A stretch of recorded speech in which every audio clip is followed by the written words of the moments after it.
Hola chicos, espero que se encuentren muy pero muy bien.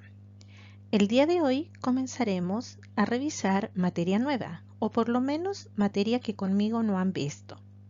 El objetivo de la clase de hoy es conocer la clasificación de los textos. Revisaremos las características generales de esta clasificación y ejemplos de cada tipo de texto según su género literario. Luego nos enfocaremos a revisar el texto narrativo, que será el primer tipo de texto que trabajaremos y que corresponde al género literario narrativo. Veremos los elementos de un texto narrativo, su estructura, su función y terminaremos revisando un ejemplo de identificación de estructura de un texto narrativo. Partamos entonces por la clasificación general de los textos. En este esquema vemos la clasificación general de textos. Todos los textos que ustedes conocen pueden clasificarse según sean textos literarios o textos no literarios. Revisemos ahora las características generales de los textos literarios y los no literarios, comenzando por los textos literarios. Para que un texto pueda denominarse literario, debe pertenecer a uno de los tres géneros literarios, vale decir, debe pertenecer al género narrativo, al género lírico o al género dramático. La función de los textos literarios va a ser entretener en caso de que sea un texto narrativo, o entretener y enseñar en caso de que sea una fábula, que también pertenece al género narrativo, conmover en caso de que sea una poesía, y ahí está perteneciendo al género dramático, o bien va a esperar una respuesta de nosotros en caso de que estemos trabajando con un texto dramático. Otra de las grandes características de los textos literarios es que su estructura es rígida. ¿Qué quiere decir esto? Que todos los textos narrativos, por ejemplo, van a tener una estructura que va a contemplar inicio, desarrollo y cierre. Mientras que los textos dramáticos siempre van a estar escritos en versos y en prosas. Por último, los textos dramáticos siempre los vamos a encontrar escritos en diálogos. Algunos ejemplos de textos literarios son, por ejemplo, el cuento, la fábula, la poesía y la obra dramática. Y estas son las grandes características o las características generales de los textos literarios. Revisemos ahora la de los textos no literarios. De partida, ellos no pertenecen a ningún género literario, por eso se les denomina textos no literarios. Estos entregan una información concreta y verídica. No existe mentiras, ni falsas noticias, ni ficción. Su estructura es flexible y su lenguaje es formal. Revisemos ahora las diferencias que existen. Cuando hablo de un texto literario, estoy hablando de un texto que pertenece a uno de los tres géneros literarios, o es narrativo, o es dramático, o es lírico. Un texto no literario no entra dentro de esa clasificación. La función de un texto literario puede ser entretener, enseñar, conmover o esperar alguna respuesta nuestra. Mientras que la función de un texto no literario es entregar información concreta y verídica. La estructura del texto literario es rígida, no cambia, nunca. Mientras que la del texto no literario es flexible y vemos que puede cambiar de texto a texto. Vamos a revisar, por ejemplo, la estructura de un cuento, donde voy a encontrar en cualquier cuento del mundo que lea la misma estructura, inicio, desarrollo, cierre. Pero voy a tomar, por ejemplo, una boleta, en el caso de los textos no literarios, y me voy a fijar que cualquier boleta que tome es diferente a cualquier otra. Si tomo la boleta del gas o la boleta de la luz, la del cable o la del teléfono, todas van a ser diferentes, su figura, su silueta va a ser diferente, pero todas me van a entregar datos verídicos. La gran diferencia entre un texto literario y un no literario es que el texto literario se vale de la ficción e inventa historias, mientras que los textos no literarios solamente se basan en datos reales. Aquí tenemos la clasificación de textos según su género literario. Ya vimos que los géneros literarios eran tres: narrativo, lírico y dramático. Ejemplos del género narrativo dijimos que podían ser leyendas, cuentos, fábulas y mitos, mientras que ejemplos del género lírico van a ser los poemas, las odas, los cantos y los acrósticos. Por último, el género dramático va a tener como ejemplo el drama, la tragedia y la comedia. Revisemos ahora lo que es un texto narrativo.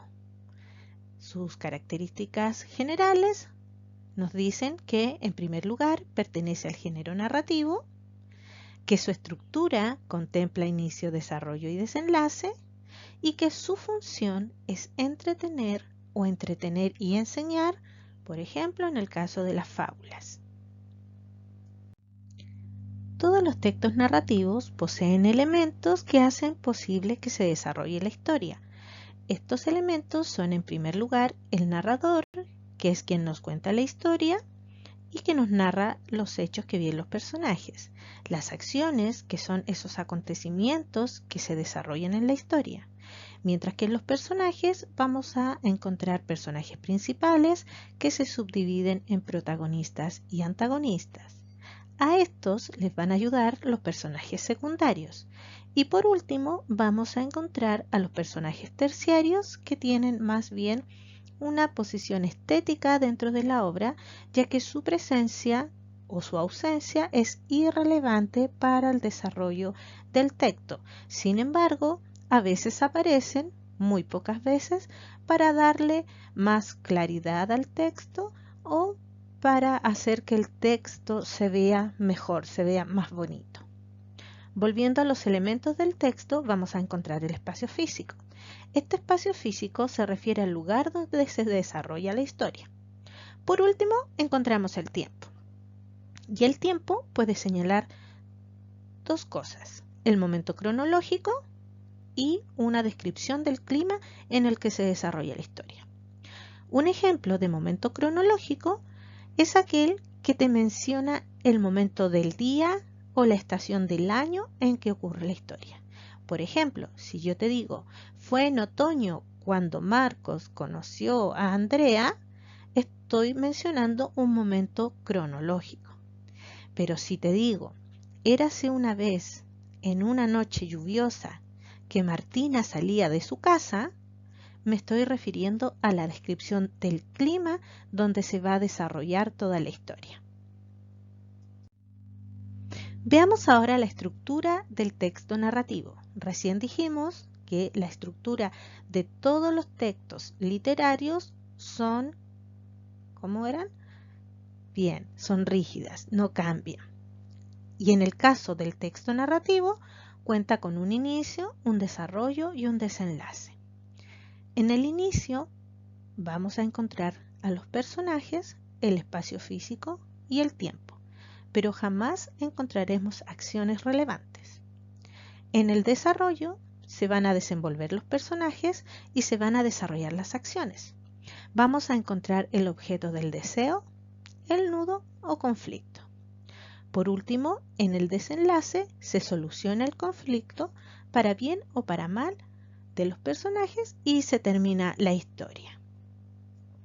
Revisemos ahora la estructura de un texto narrativo en imágenes. Como pueden darse cuenta, ocupé el texto de Caperucita Roja. En el inicio encontramos a los personajes. Se puede ver en esta imagen que aparece Caperucita, está la casa de la abuelita en un bosque y también está el lobo. Sigamos al desarrollo. Me decía recién que el desarrollo hace que los personajes y la historia se desenvuelvan, ¿no es cierto? Encontramos el objeto del deseo y el nudo o conflicto. En este caso tenemos a Caperucita que está siendo engañada por el lobo. ¿Cuál es el objeto del deseo? El objeto del deseo de un texto narrativo es aquello que los personajes quieren alcanzar. En el caso de Caperucita Roja, su objeto del deseo es visitar a su abuelita, mientras que el objeto del deseo del lobo es comerse a Caperucita y también a su abuela. En este desarrollo se genera el conflicto. El conflicto es que Caperucita no puede llegar a ver a su abuelita porque el lobo la engaña y después haya que el lobo ya se comió a la abuela y que también pretende comérsela a ella. En el desarrollo se comienzan a gestar entonces todas las acciones y el desenlace lo marca el que se soluciona ese conflicto, que en este caso era que Caperucita no podía estar con su abuela, ¿verdad? Y en este caso eso lo marca la llegada del campesino, que es quien salva a Caperucita y a su abuela de las garras del lobo, salva a Caperucita y saca a la abuelita de su panza y lo deja ahí al lado de un río todo solo. Veamos ahora el mismo ejemplo de la Caperucita Roja, pero esta vez revisaremos su estructura en el mismo texto.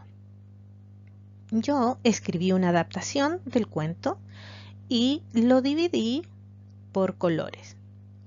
Y estos colores marcan la estructura del texto narrativo. En rojo marqué el inicio. En verde todo el desarrollo, que si te fijas es lo más extenso. Y por último el final de esta historia, que lo marqué en azul. Revisemos ahora si se cumplen las características para ver cada parte de este texto narrativo. Veamos el inicio. Dice: Caperucita era una niña a quien le gustaba mucho visitar a su abuelita. Hasta ahí yo puedo decir que sí se cumple el inicio, ya que presenta a los personajes, pero no presenta ni tiempo ni espacio. Y eso puede pasar en un texto narrativo y el inicio sigue estando bien. Así que si en algún momento ustedes revisan un texto y no aparece el tiempo, el espacio o ninguno de los dos, no quiere decir que el inicio esté mal. Veamos entonces que mi inicio se encuentra bien, así que sigo con el desarrollo. Algo que se me olvidaba. En el inicio es importante que no se presente ninguna acción importante, ninguna acción relevante, ninguna acción que dé pie a otras acciones. Si yo reviso nuevamente, Caperucita era una niña a quien le gustaba mucho visitar a su abuelita. No encuentro ninguna acción de la que yo me pueda tomar para seguir generando la historia. Ahora sí, vamos al desarrollo. Y leemos. Un día la madre de la niña le dio una cesta llena de comida para llevarla a su abuelita, que vivía en una casa en el claro del bosque. Ahí apareció el espacio físico, ¿ya? Pero no estaba dentro del inicio, no importa, apareció igual. Vamos entonces a las características de este desarrollo. Me dice que lo marca las acciones que generan el desarrollo de la historia. Y aquí me dice que un día la madre de la niña le dio una cesta llena de comida para llevarla a su abuelita. Con esta acción se da inicio al texto, porque a partir de que la niña debe llevar esa cesta es que se genera la historia. Ahí entra al bosque, ve al lobo, el lobo la engaña y se genera todo el conflicto. ¿Ya? Entonces, el darle la cesta constituye la acción que genera el resto de las acciones del texto y por lo tanto marca el inicio del desarrollo. Esto hasta donde se marca el inicio del final. Y eso se marca cuando el conflicto se desenvuelve, se arregla. Veamos entonces lo que dice. En ese momento llegó un leñador quien pudo salvar a tiempo a Caperucita y sacó a la abuela viva de la barriga del lobo. Si se dan cuenta, acá se libera a la abuelita, se junta con Caperucita y por lo tanto se deshace todo el conflicto que era que ellas dos no pudieran estar juntas. Y de esta forma se marca muy bien y claramente el fin de mi texto. Ahora, chicos, una vez que ustedes ya hayan visto y revisado una vez o las veces que sea necesario el texto y este audiovisual, van a desarrollar la guía de trabajo que va adjunta en la tarea. En ella ustedes van a tener que hacer este mismo ejercicio. Identificar el inicio con rojo, con verde van a marcar todo el desarrollo y con azul van a marcar el desenlace. Además, van a identificar personajes, van a identificar el espacio y el tiempo. Los narradores aún no los vamos a ver porque los vamos a dejar para las clases posteriores. Chicos, cualquier duda que tengan con respecto a esta materia, por favor déjenme sus preguntas en las cajas de comentarios. ¿Ya? Y hasta acá llega esta clase.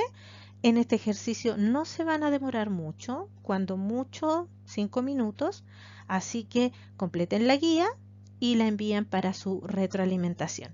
Y nos estamos viendo en otro ejercicio parecido a este. Que estén bien, cuídense.